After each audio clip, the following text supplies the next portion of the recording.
राजधानी दिल्ली की नई शराब नीति को लेकर केजरीवाल सरकार और उपराज्यपाल के बीच टकरार बढ़ती जा रही है। अब उपराज्यपाल वीके सक्सेना ने नई शराब नीति पर एक और जांच के आदेश दिए हैं और जानकारी के मुताबिक ये शिकायत न्यायविदों, वकीलों और प्रतिष्ठित नागरिकों के एक संगठन ने दी है। इस पर जांच के आदेश दिए गए हैं। पहले वाली शिकायत के आधार पर उपराज्यपाल सीबीआई जांच की सिफारिश पहले ही कर चुके हैं। शिकायत में कहा गया है कि दिल्ली में शराब का लाइसेंस देने में गंभीर अनियमितताएं सामने आई हैं। इस पर उपराज्यपाल ने मुख्य सचिव को चिट्ठी लिखी, उनको सत्यापन और जांच के आदेश दिए हैं। यह भी कहा गया है कि 14 दिनों के अंदर इस पर रिपोर्ट तैयार करें और उनको और सीएम केजरीवाल को भेजें। शिकायत में कहा गया है कि दिल्ली एक्साइज पॉलिसी 2021-22 का उल्लंघन हुआ है। इसमें गुटबंदी, एकाधिकार को बढ़ावा देने और ब्लैकलिस्ट में मौजूद कंपनियों को लाभ पहुंचाने का आरोप लगा है। अब रिपोर्ट आने के बाद आगे उपराज्यपाल कोई एक्शन लेंगे। तो शराब नीति के खिलाफ एक और शिकायत मिलने के बाद उपराज्यपाल एक्शन में आए। ब्लैकलिस्ट कंपनियों को लाभ पहुंचाने का आरोप उस शिकायत में दिया गया और शिकायत में शराब के लाइसेंस देने में गंभीर अनियमितताएं पाई गई। शिकायत में एक्साइज पॉलिसी 2021-22 के उल्लंघन की भी बात सामने आई, जिसके बाद अब जांच इस पूरे मामले में की जाएगी। तो दिल्ली में किस तरह से शराब पर दंगल छिड़ा है हमने आपको दिखाया। और अब बात गुजरात की करते हैं, क्योंकि गुजरात से एक बेहद दर्दनाक खबर सामने आई है। यहां जहरीली शराब पीने से 19 लोगों की जान चली गई। जहरीली शराब का यह कहर बाटोद जिले में बरपा है। जहरीली शराब पीने वाले करीब 50 लोग अस्पताल में भर्ती हैं। सिर्फ भावनगर के अस्पताल में 40 लोग जिंदगी की जंग लड़ रहे हैं, जबकि अहमदाबाद में जहरीली शराब पीने वाले 7 लोगों की हालत गंभीर बनी हुई है। हैरानी की बात यह है कि गुजरात में शराबबंदी लागू है, फिर भी शराब की बिक्री धड़ल्ले से हो रही है। पुलिस ने कई लोगों को हिरासत में भी लिया है और मामले की जांच के लिए एसआईटी गठित कर दी गई है। सवाल यह है कि शराबबंदी के बावजूद धड़ल्ले से शराब गुजरात में आखिर कैसे बिक रही है। पुलिस के मुताबिक अब तक 19 लोगों की मौत हो गई है। तो राजधानी दिल्ली में किस तरह से केजरीवाल सरकार अपनी शराब नीति को लेकर सवालों के घेरे में घिरी है, लेकिन अपने 2 दिवसीय दौरे पर गुजरात में पहुंचे केजरीवाल ने क्या कहा गुजरात में हुई इस जहरीली शराब से मौतों पर, आपको सुनाते हैं। ये तो बड़े दुर्भाग्यपूर्ण बात है कि नशाबंदी है यहाँ पे गुजरात के अंदर, दारू अलाउड नहीं है, उसके बावजूद भी सब लोग जानते हैं कि इलीगल दारू कितनी ज़्यादा बिकती है। तो कौन है ये लोग जो इलीगल दारू बेचते हैं? जाहिर तौर पे राजनीतिक संरक्षण है उन लोगों को, और इसका सारा पैसा कहाँ जाता है? कौन इसका माई बाप हैं इसके जो? तो इसकी तो जांच होनी चाहिए। सर, अब गांधी जी के जन्मस्थल पे खड़े हैं, क्या मैं अपने आप को बहुत सौभाग्यशाली समझता हूँ। अभी पोरबंदर में गांधी जी के जन्म स्थान पे खड़ा हूँ और गांधी जी से हम प्रेरणा लेते हैं। मेरे 2 सहयोगी मेरे साथ जुड़ रहे हैं, सीधा उनका रुख करेंगे। राम किंकर दिल्ली से जुड़ रहे हैं और गोपी मेरे साथ जुड़ रहे हैं सीधे गुजरात अहमदाबाद से।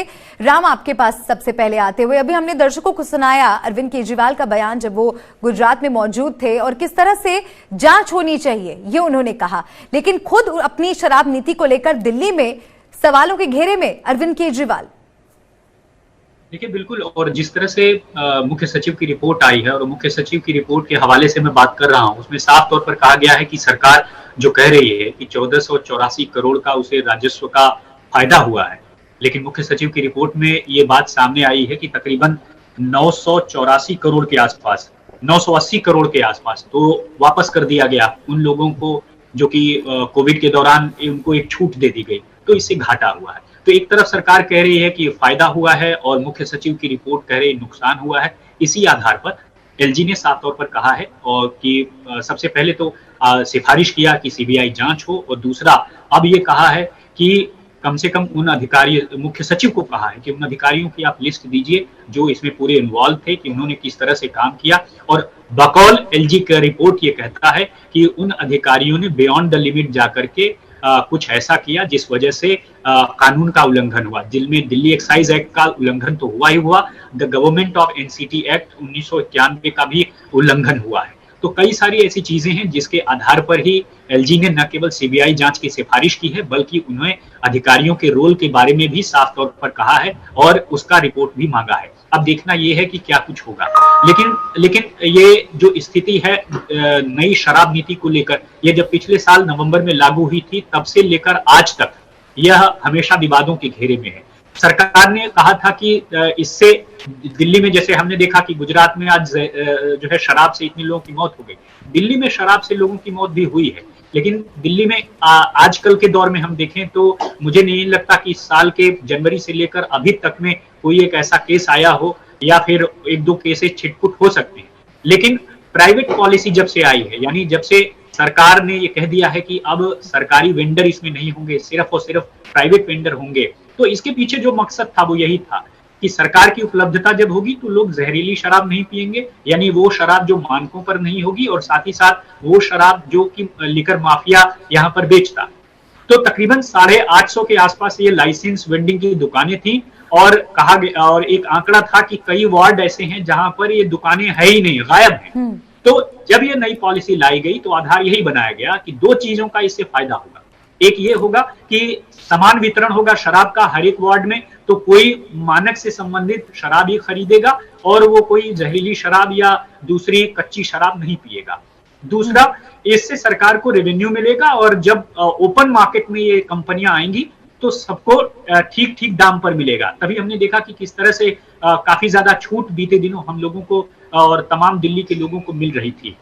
तो ये वो चीजें हैं जो आधार बनाकर लाया गया, लेकिन फिर देखा गया कि कुछ लोगों ने इस एक्साइज पॉलिसी को, खासकर वेंडर्स ने, पीछे हटना शुरू कर दिया, क्योंकि उन्होंने देखा कि शराब जो है बहुत सस्ती बिक रही है, जितना उन्होंने लगाया है उतना उनका फायदा नहीं है। और अब फिर ये पॉलिटिकल इशू तब और ज्यादा बन गया जब मुख्य सचिव की रिपोर्ट के बाद एलजी ने साफ तौर पर सीबीआई जांच की सिफारिश की है।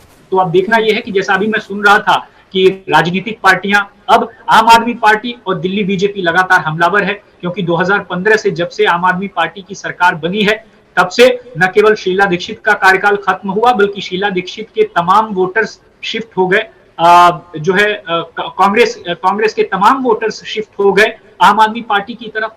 लेकिन अब दिल्ली बीजेपी का कहना है कि जिस तरह से 1484 करोड़ का फायदा सरकार ने दिखाया था, लेकिन अब 980 करोड़ के आसपास उन्होंने वापस लौटा दिया, जो कि एलजी के हवाले से ही वो कह रहे हैं।